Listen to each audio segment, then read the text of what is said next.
Now, to further discuss Monday's summit between President Moon and Trump, I have with me two guests here in the studio, Professor Se-ryun from Kyung University, and to the left of me, Seoul's Foreign Ministry correspondent for Arirang, Lee-ji-won.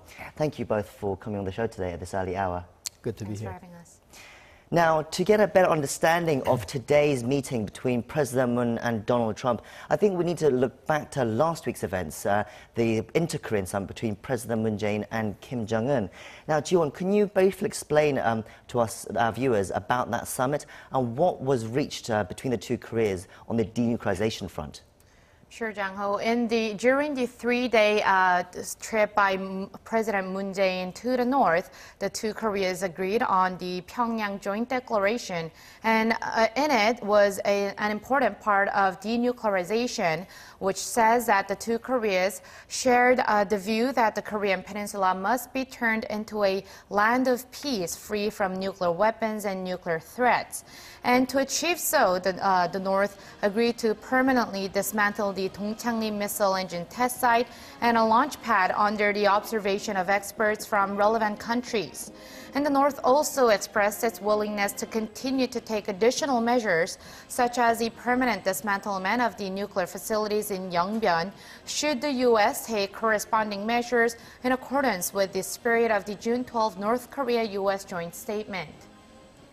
Now, I think those two words, those corresponding measures, has been the focus of much attention over the last few days. Professor Song, I mean, what were you hoping from today's meeting between President Moon and Donald Trump, and do you think it was achieved largely?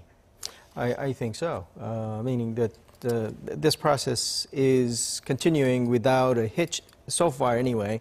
The denuclearization bit was the most important one from the last week's summit. They had the stated purposes of strengthening Korean ties and ameliorating the military threats. They've done that with pretty actionable items with agreements. But the denuclearization bit turned out to be a kind of two-step process. One, they talked about it, but then the most important element was to advance the talks between the North Korea and the United States. Remember, before the last week's summit, the news headline read like stalled process, whether President Moon will resuscitate the processes to go on like this. Well, looking back right now, it seems like he's done that. And judging from what President Trump was saying, Mike Pompeo is saying, it seems like the North Korea-U.S. summit is all but certain at this point. It's a matter of the date and the place. So in that sense, as a mediator, somebody who would go in and take the process and move it forward, probably the Moon Jae-in's role was pretty big in this, and it was successful. So it seems President Trump is ready for a second summit with North Korean leader Kim Jong-un. But again, I go back to this corresponding measures that North Korea has asked the U.S. for. I mean, does it suggest that Washington is ready to take certain steps to kind of respond to North Korea's demands? And what really stands in the way still, though? I think that complexity in that is, I think it's pretty clear what they want. It's the lifting of sanctions and the declaration of the end of the war. And what complicates things is that those are not really chunk items that you can exchange in one setting. Especially North Korea wants it to be a step-by-step process. We kind of pejoratively term the salami process, where they want to give a little and then at the same time get a little and protract the process in a sense. So at this point, lifting of sanctions, not the lifting of the whole sanctions probably. They want the lifting of certain crucial sanctions at this point at least as a token. And also if not the signing of the end of the war declaration or agreement per se, probably a significant commitment from the U.S. would be a prerequisite to say that the North Korea would be satisfied with the corresponding measures. Of course, this summit between President Moon and Donald Trump is taking place while on the sidelines of the UN General Assembly, and President Moon is expected to very much campaign for at the UN about the sanctions and about economic relationship between the inter-Koreans to allow some sort of wiggle room, it seems. But we'll have to see how that develops as well. But while we discuss that, I mean, so President Trump has basically said that a second summit is coming with Kim Jong-un, but he's ruled out Singapore for now. I mean, but this leads us to speculate, where could the next summit be and when? Jang-ho, for now, it's all speculation, but President Trump, like you said, has been repeatedly saying during his visit to the UN General Assembly that he will be meeting with North Korean leader Kim Jong-un sometime in the near future.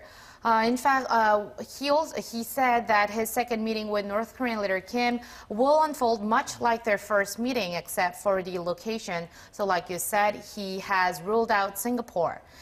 In fact, just a few minutes ago, just a few hours ago, at the press conference after his fifth summit with his South Korean counterpart, President Trump said he agreed with President Moon Jae-in to work out another summit with the North Korean leader, and that the location and time are being worked on.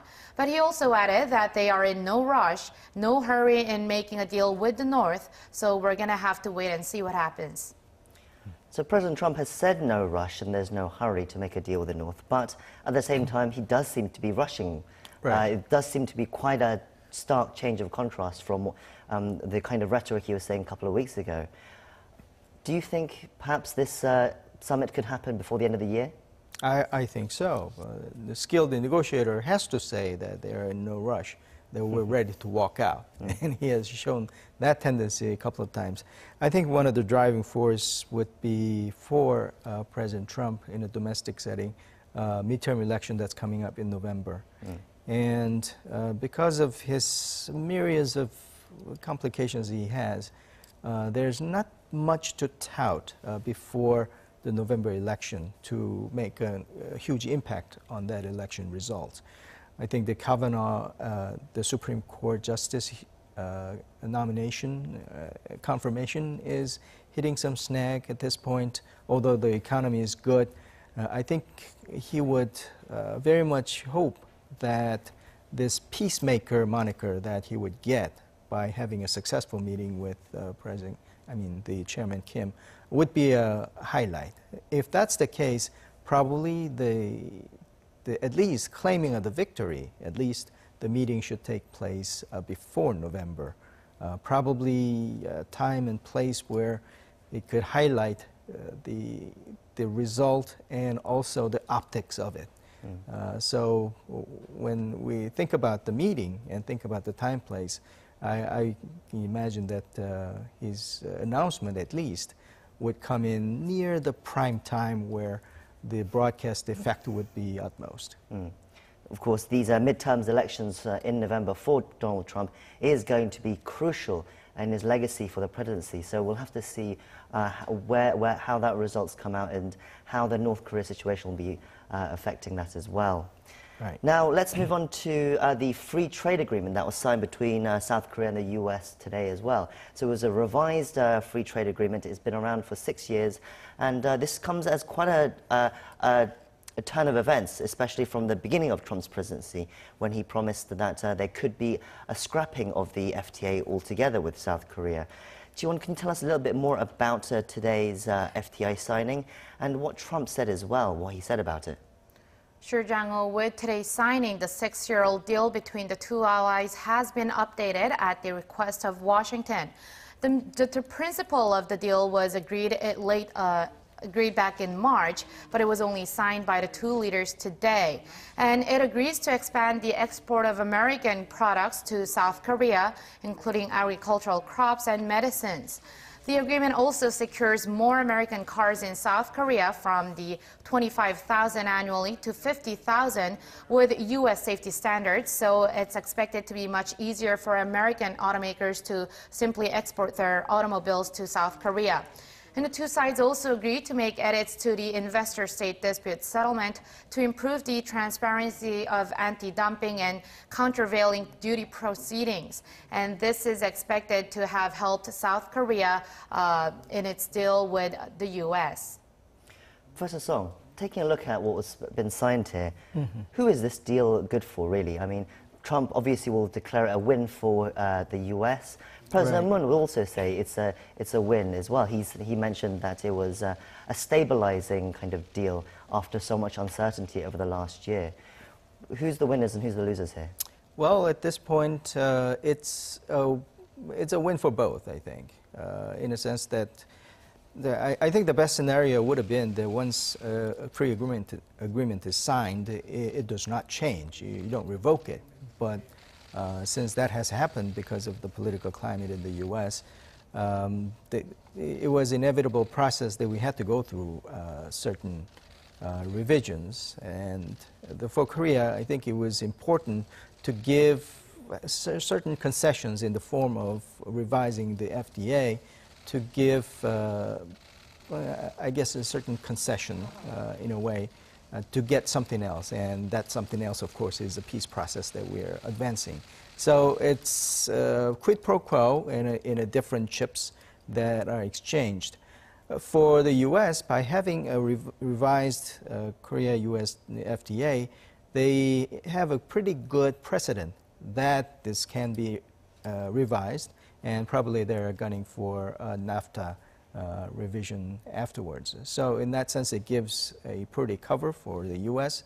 for revision of FDA, and for Korea, get a kind of a good brownie points to have a better result in others. At least we're hoping for that anyway.